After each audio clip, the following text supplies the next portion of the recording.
They say a week's a long time in politics, but try half a year in Scottish politics. Today we're delighted to be joined by Anthony Horan, the Director of the Scottish Catholic Parliamentary Office, to let us know what we can expect as Catholics for the upcoming back to Parliament. We've had back to school, now we've got back to Parliament. Welcome Anthony, how are you doing? I'm very well, thanks John, and delighted to be here. So you're looking forward to the next term of Parliament? Looking forward, might be stretching it a bit. Certainly it's going to be challenging. There's a lot of things coming our way and coming down the road that we need to be aware of as Catholics and as Christians, and not least among them is assisted suicide, which is going to be a huge thing.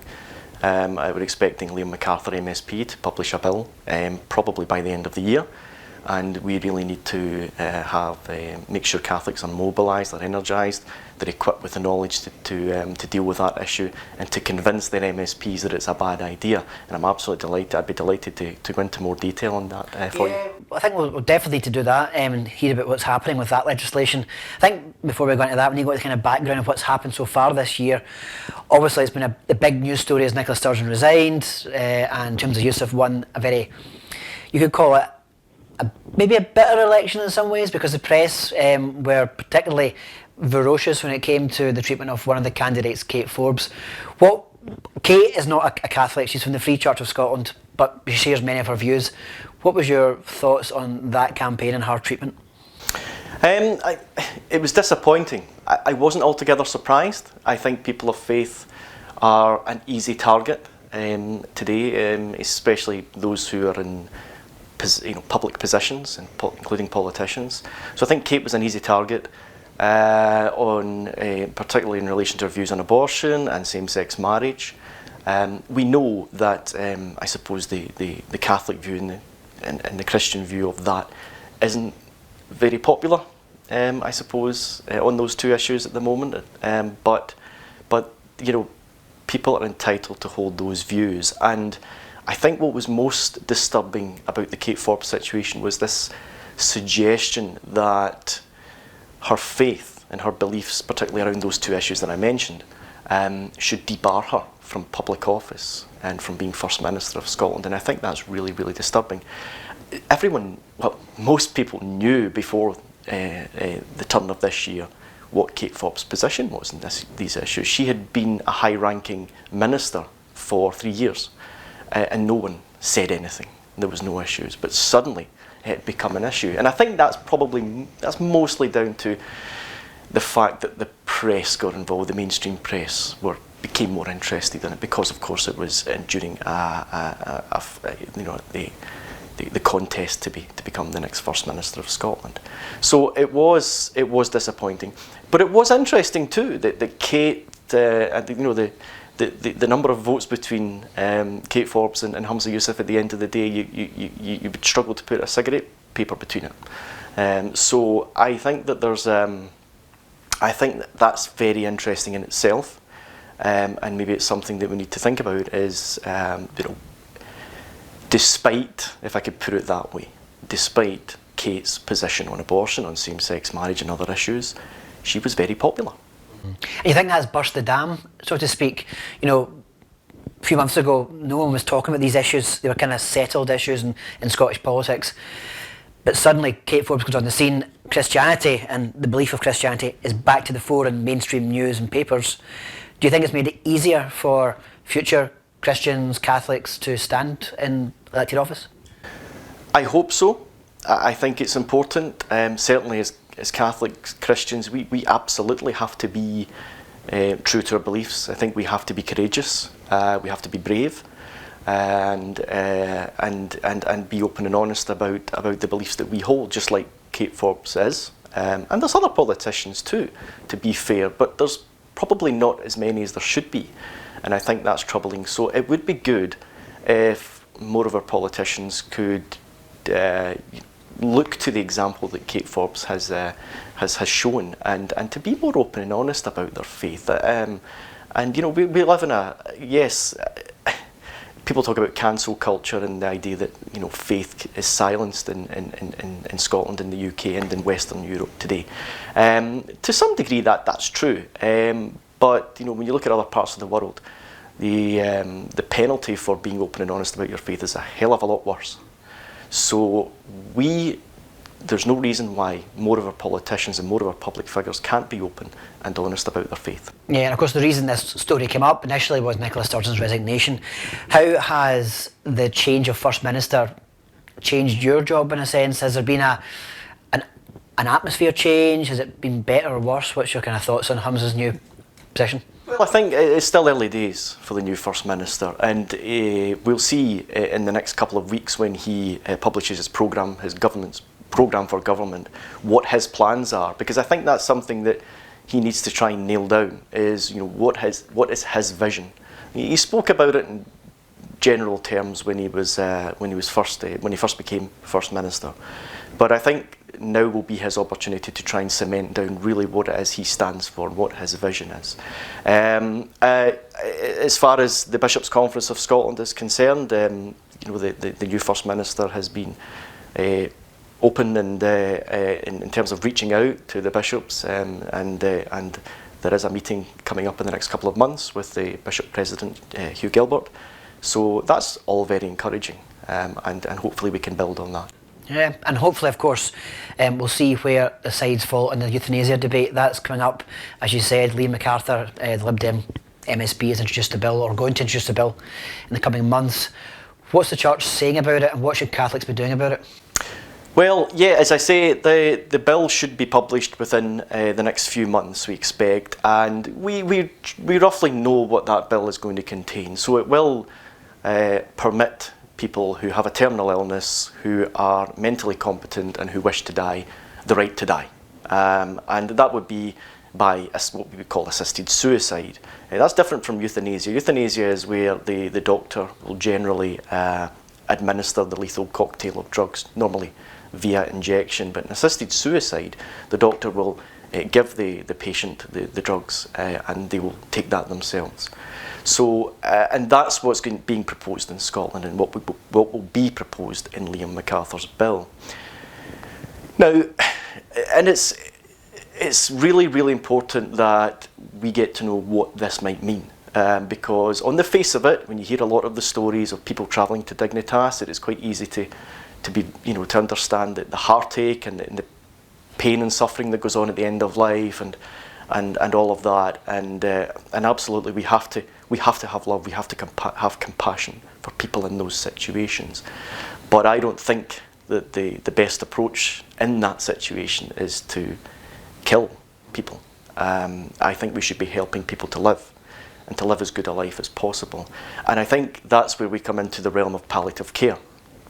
And palliative care in this country is decent, but it's extremely patchy, and it still lacks investment.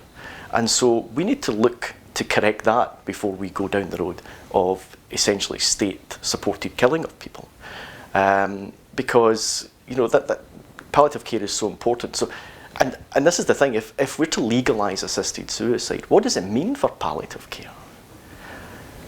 Palliative care needs investment, but if you bring in state-assisted suicide, then it's going to be a quicker, cheaper alternative, and we've seen that. We've seen that in places like Oregon, where a woman called Barbara Wagner had terminal cancer, and she had health insurance, as people do in the States, and it would have cost around $4,000 a month, I think it was, to essentially keep her at home and to kind of make sure she lived a comfortable remaining days. And her health insurance said that they weren't prepared to pay that, but they would pay the $50 for an assisted suicide, for for her to have that lethal cocktail of drugs given to her.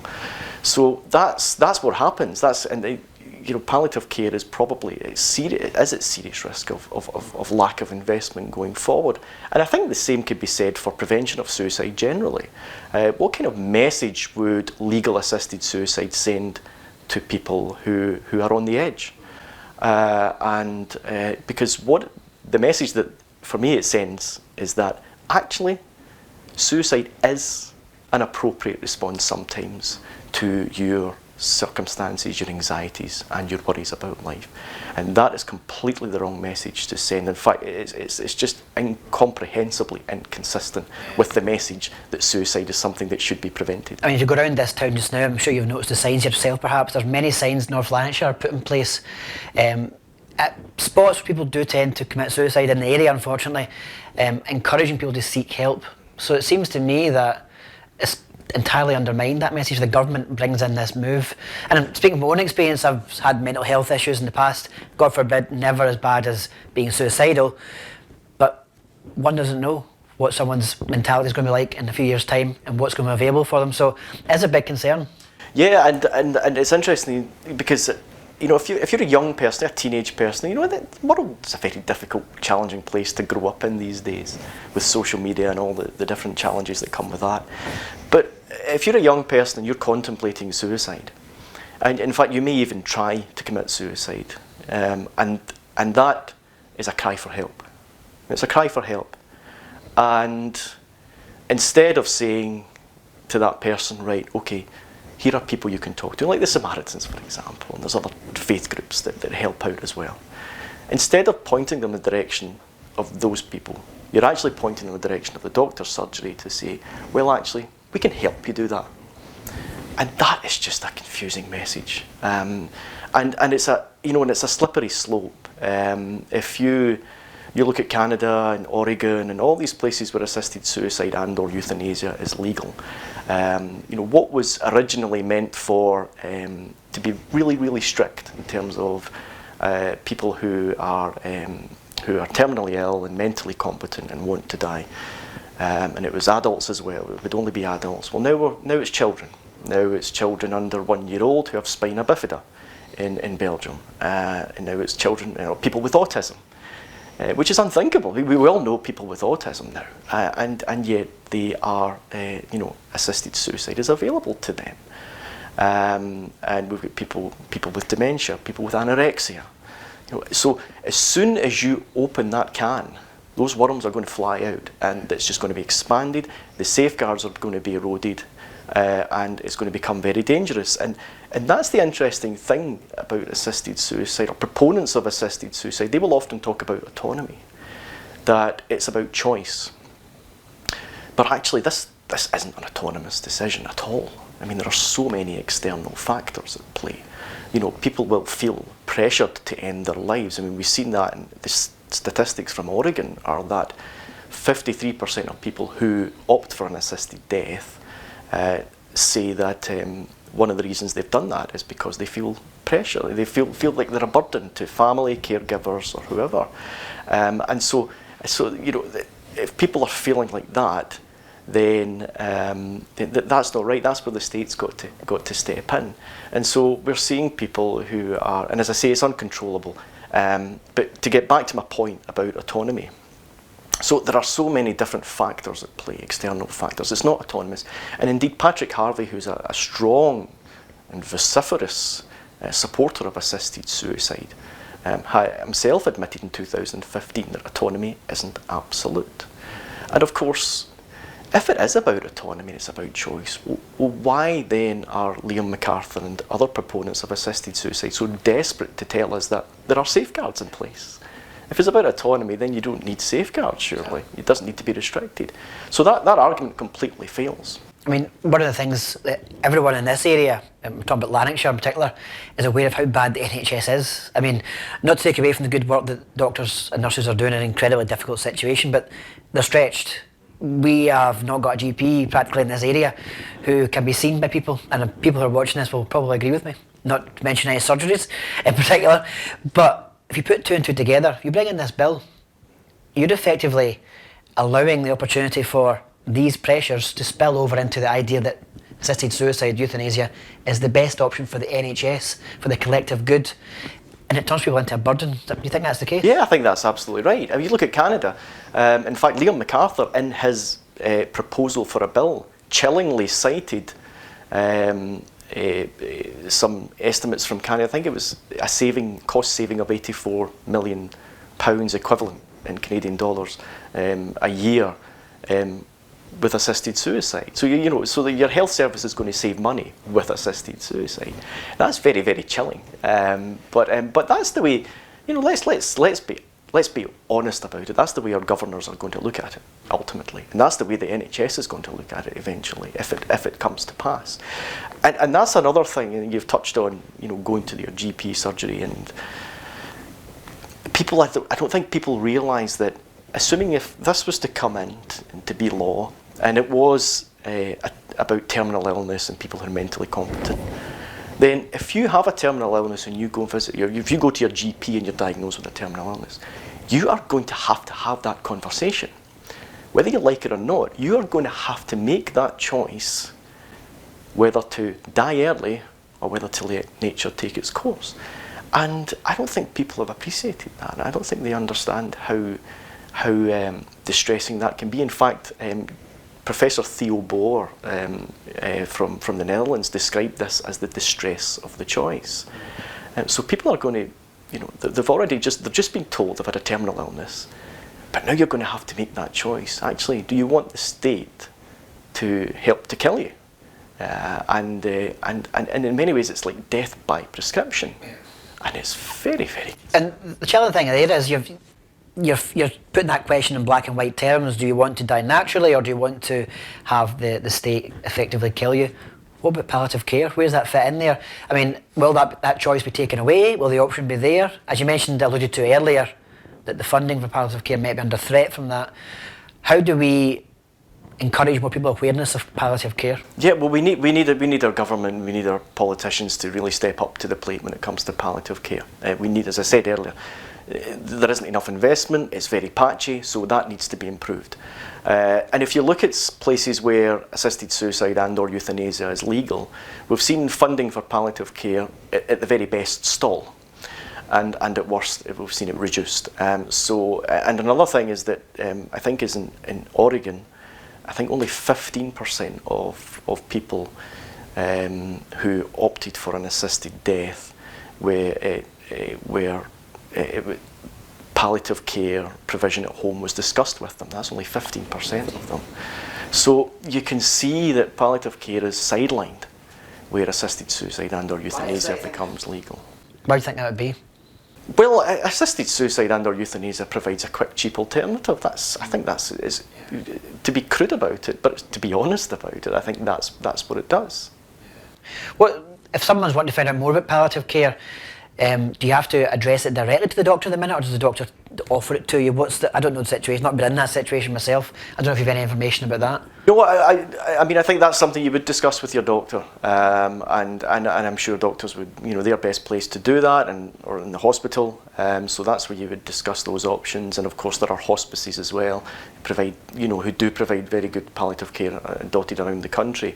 And that's another thing, is that in Canada, where hospices who refuse to provide assisted suicide and or euthanasia have had some of their funding cut. That's a really tragic thing to hear, and it just shows you that there's a powerful mechanism behind pushing this. Politicians depict it as being from the grassroots. I don't hear it from the grassroots. If you talk to anyone around about here, they just want a GP, they just want treated, they just want help. One thing you will hear online from people arguing about assisted suicide is that you wouldn't do this to an animal. That's the kind of line you get, the kind of emotional tag on it. What would your response be to maybe Catholics who use that line?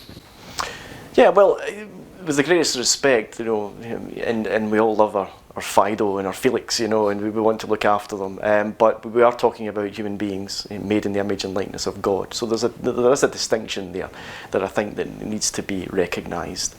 And so we have to, as Catholics, we have to appreciate that is the importance of human beings made in the image and likeness of God, and we can't take that life deliberately. I mean, it's completely anathema to our faith and to our calling.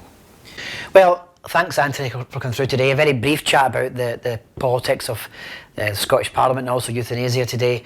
I'm sure we'll hear a lot more from you about this topic coming up, and we'll be glad to let our followers follow on that as well.